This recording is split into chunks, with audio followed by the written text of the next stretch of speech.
Hi, good afternoon. Ako nga pala si Karen, nagtatrabaho sa hotel sa F&B department. So, ang trabaho ko is pag wala yung manager o yung senior sa restaurant, pumapalit po ako. So, more on po ko sa operation po ako.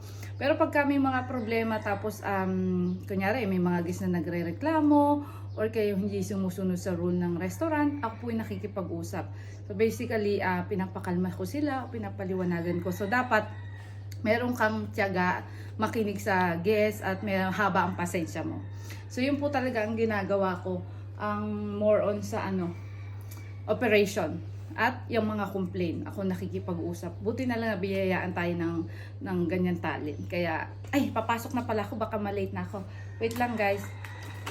Teka, dalhin ko na nga pala. Teka, baka malate na ako pala. Tara na. Saan na kaya? Kompleto na kaya yung ano ko? Pasok na po ako. Marami pa naman guys ngayon kaya dagdagan natin.